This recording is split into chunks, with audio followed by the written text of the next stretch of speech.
Alright, so I have to do a video about Rick Santorum. I haven't done a video in forever, so I hate that the video that I'm going to do is about Santorum, but I feel like it's necessary because what we're witnessing, I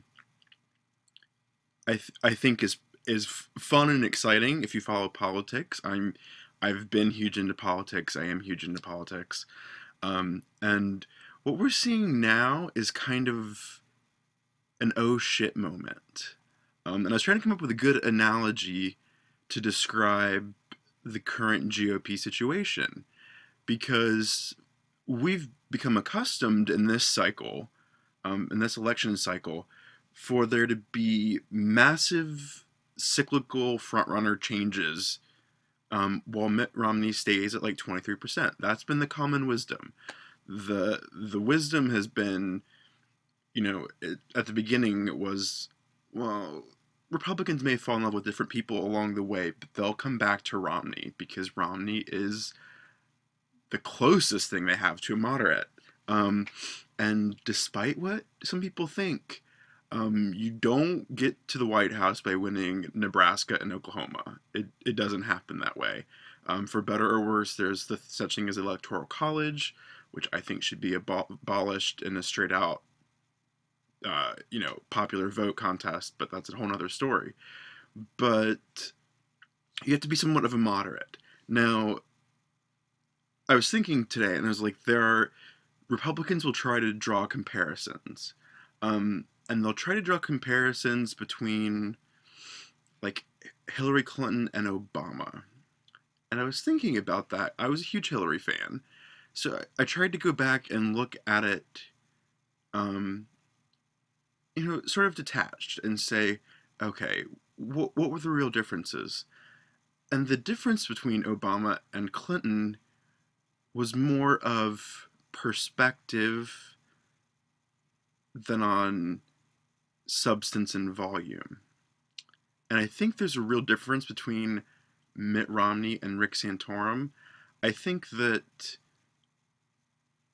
there are Democrats and people who are going to vote for Obama. I'm going to.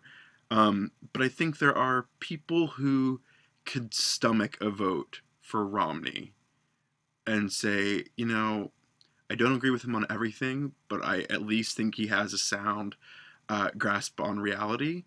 And then there are people who look at Rick Santorum and are like, is this, 1938, Poland? Like, what is going on? And that's because I think the American people are stubborn. We're a little bit thick as a people. And so I think sometimes, like, I was thinking about George Bush. Like, I didn't agree with him on a lot of stuff, but I was like, Sparky doesn't even know where he is. How's he gonna fuck things up? And he did. He fucked things up on massive levels, which I think history can judge, has judged. I love the people who are upset about Obama's employment record when we're adding 200,000 jobs a month, and that's abysmal. But when he took office, we were losing like 700,000 jobs. I mean, basically, it's the version of like, dude, you cut open my carotid, and that other guy saved me. I mean, that's the situation. But anyways, so people like, even if Rick Santorum and Mitt Romney agree on a lot of things, we want you to dress it up a little bit. Like, Romney, similar views on contraceptives, and abortion. He just doesn't say it in the same way. He says it in a way that you're kind of like, that's a completely reasonable alternative, even though it's not. But he says it in a way that you're like, that's a totally sane idea. But Rick Santorum's like, no condoms, no sex ed. I was watching a clip today where he was talking about public education, which is kind of a settled issue. Ron Paul threatens to close down the Department of Education, but I think most people think that in order to run a civilized country, you need to have public education that everyone has access to. Universal education. I mean, it's kind of basic. If you want to join like the UN or the EU, um, public education is kind of a given. But Rick Santorum was up there shouting like, "Where was it ever decided that the government needs to provide education? Not the federal government, not even the local government, and definitely not the states." I mean, he his argument was there shouldn't be public education, but if there is, the federal government shouldn't be mandating it. The state government shouldn't be mandating it. It should be local governments. Um, so is Rick Santorum running on a platform of like city rights or county rights? I mean, this is a guy who believes that like, you know, education should be decided at the city level, but there should be a federal amendment against abortions and gay marriage. I mean, the logic doesn't track at all. If you're fighting for freedom and liberty, and that is the ability of people to make decisions for themselves. His spokeswoman was talking about um, contraceptives, and they didn't call her out on her argument, and she said, Rick Santorum would not get in a woman's way, try to make that decision for a woman. And it's like, if you're banning abortion and birth control and contraceptives and gay marriage, you've made the decision for the people. You can't be pro-choice and eliminate the choice at the same time. It just doesn't work. Um, so I think what's going on now is like Republicans are going, oh shit, because it's true that we have had this cycle where ups and downs, Romney has 23%. And that was fine 3 or 4 months ago. But I think they're starting to kind of shit themselves because as elections go on, and it's looking increasingly likely that Mitt Romney won't have the votes to straight up get the nomination, there's like an oh shit factor. Like when Santorum won those 3 states, it was like Missouri, Michigan, something else. I don't know. Or no, Michigan hasn't been decided yet. It was 3 states that nobody usually gives a shit about. But when Santorum won those, it was like, this could happen. I try to come up with a good analogy, and I think the best one I can come up with is it's like a game of musical chairs. When there are like 12 chairs, you're kind of okay. You're like, my chances are still pretty good. But as the chairs go away, it starts looking kind of scary. And then eventually there's only going to be one chair.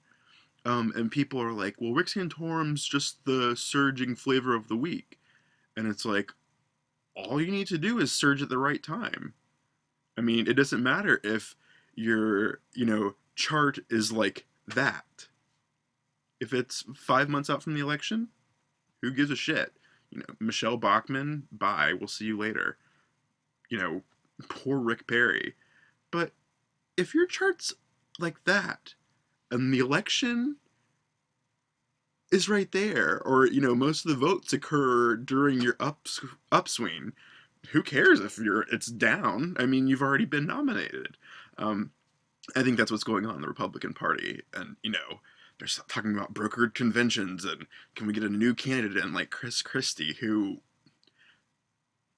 vetoed gay marriage. I mean, I love this. It's like, we don't want gay marriage being decided by courts. And then it's like, we don't want legislation being passed by legislatures. They should be passed by individuals who should vote on civil rights. And it's just like, really? So why are we electing legislators? I mean, what's the point if we're going to say, okay, you guys can handle the minor issues? It's just, a constitutional right to elect representatives. But let's vote on this, take a straw poll. I mean, no, we don't we don't vote on things like that. That's not how government runs. It's representative government because A, we've got shit to do, and B, I mean, millions of people are going to be voting on issues. How do governments run like that? The answer is they don't. You've got constitutional rights, and you have legislatures to handle stuff. And we kind of vote on the small stuff. It's your fucking job to do it. So it just pisses me off. But anyway, so that's what the Republican race is. I'm really excited. I think liberals everywhere are creaming their shorts at the idea that Rick Santorum might be the nominee because, Romney, you can make an argument. I think there's still a great argument to make against Mitt Romney, in a contest versus Obama. But I don't know Republicans who can honestly, with a straight face and without hallucinogenics, say that they think Santorum can beat Obama. And the flip side of that is that I'm not sure Romney has the enthusiasm behind him to beat Obama. I think that once we get into general election mode, I think Obama's kind of enthusiasm, like, yeah, things still suck, but this guy at least knows he's not on like some crazy planet and he's wearing crazy underwear. Um, and he doesn't want to return us to like 13th century women's rights, but who knows? But stay tuned for more Republican